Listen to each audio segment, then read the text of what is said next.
Okay, welcome back to the channel. So I'm going to highlight a couple really cool things about the MPC workflow. The first real cool thing is especially in control mode, is that almost 100% of what you would do, you can do from the actual interface. Okay, it's not until you start getting into third-party plugins on software instruments that you're sort of back to using the keyboard and mouse. And so one of the things that I have done in more recent times is I've limited my dependency on all that so that I can really take advantage of the true MPC experience and do a lot of the internal features. I'm going to show you some of the cool features about what makes it so cool. But that's if you can get it in the box. So there's a little bit of some asterisk to that statement. So one of the first cool things, the first tip, just in any session, is always name your tracks. So what I usually do is if I'm thinking about adding an instrument, I'll go select the track. So in the MPC, one of many ways of picking a track is by holding down the main menu and then you just hit a pad. Okay, and that pad will select the location of a track. So this only represents 1 through 16. Bank B, C, D, E, F, G. That's how you get to the other tracks. Okay, so I'm going to go pick this track here, and I'm just going to name it.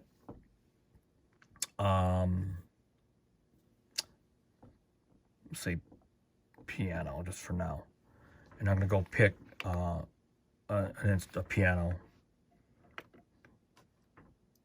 Program just replace it. Okay, so now on this here, you just go into the key group and just assign the piano that you loaded into the.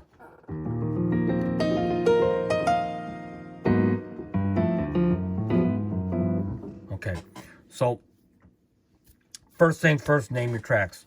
Other cool thing, I go find that drum track very quickly. The drums are samples, of course, inside the MPC. Pad mixer.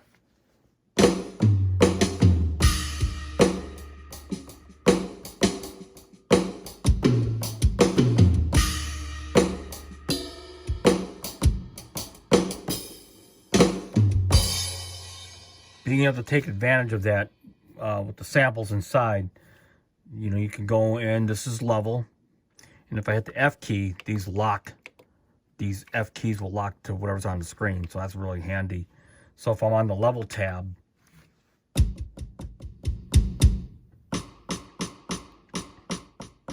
each one of these cue links represents a level, and that's the beauty behind the MPCx, and specifically speaking. But so this pad here, let's say this one has ghost notes.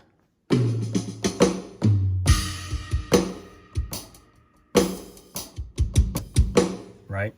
So that's really cool. Okay, another cool feature, take the F keys off. The pad new group, again, wonderful.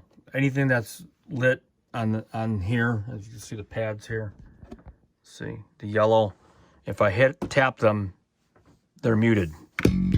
So the sequence has no drums, obviously. Now I took the keys out.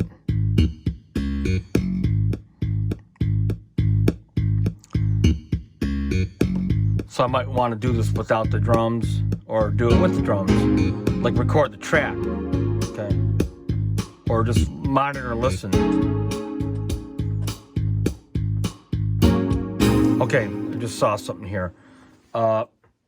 These cue links and being able to control where you are in the session, as you can see in the actual track, zooming in, zooming out, so you can see on the computer it's doing that, but on here the screen as well, so I can zoom in, zoom out, right, using these two knobs, and I can move this back and forth, and I've got dedicated knobs to be able to take my cycle region. So I just heard something where I might want to go into that drum track and change it. And all I have to do is just go and record.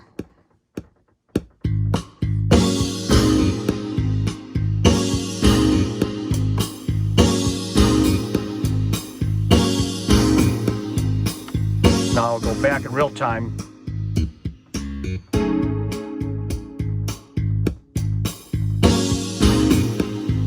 Okay.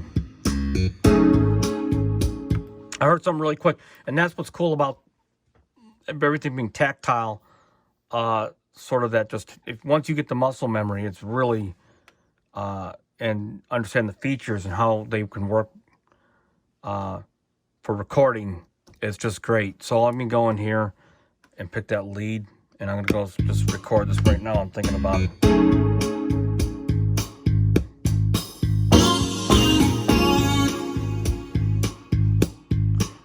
Thought that was cool. That stinky little feeling. And that's what's kind of cool, like this bass line.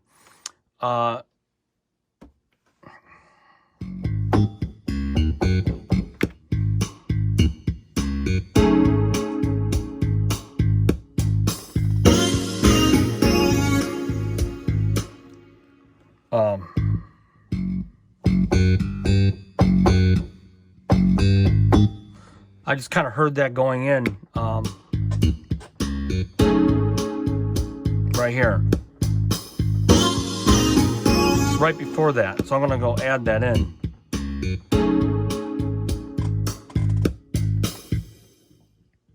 On bar 3. And then we'll go between bar 3. And this would constitute actually for a punch in. I don't think I'm going to do it right now, but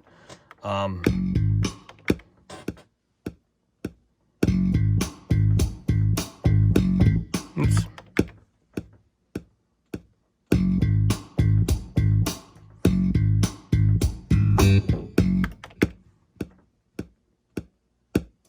I think it's actually in bar 4.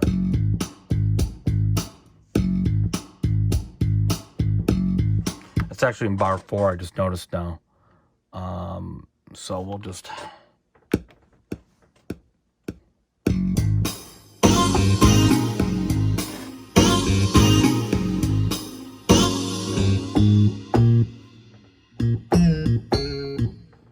I'm gonna go do that.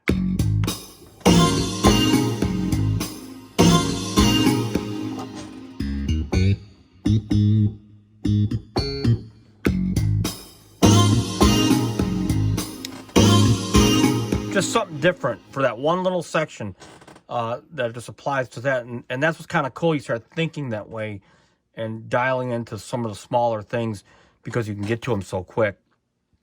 And it's all, you know, flexible in a way. So those are some of the really cool things I like. If you want, you can go in. Another cool thing is you can go in to auto punch. And that's really what that was designed more for. So these are your markers, and these are your set points. So markers 1, 2, 3, 4, 5, 6. 1, 2, 3, 4, 5, 6.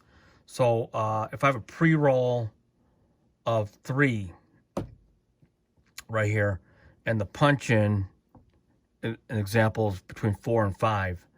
What's going to happen is if I go into here, now the pre-roll is set by the marker. So if I go into here, it's going to go to 3 every time. But it's not, so if I hit record, if you watch the record button, it's going to blink until it gets to 4.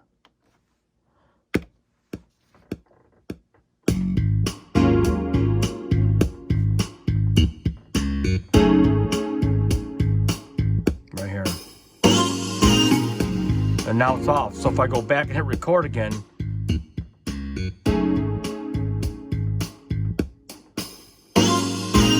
now what the marker is for is instead of starting at 1 all the time, I can make it start at 3.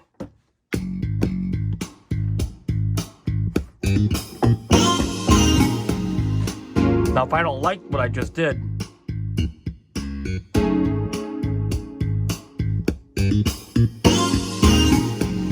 I can go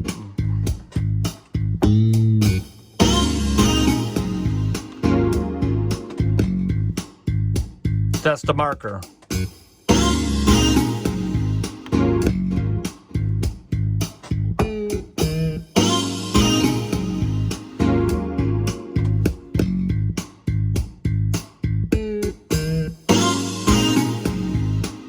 Now, I'm going to record over that, but not destructively. I'm going to do it as an overdub.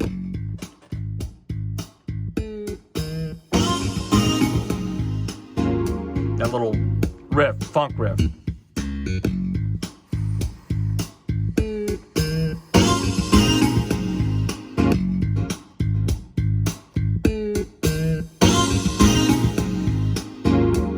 So that's another cool thing. Everything is all hands-on. As you saw, I have not had my hands on the keyboard, the mouse, dragging and pointing, because it's all hands-on the MPC. And as a matter of fact, you can see the screen in the background.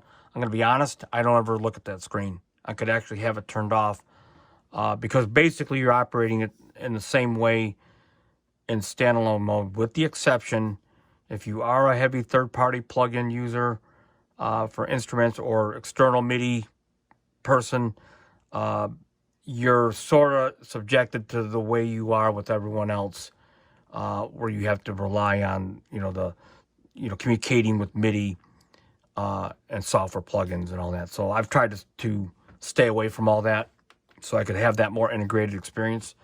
And so far it's working fairly well. So anyway, leave any questions or comments. And until next time, peace out.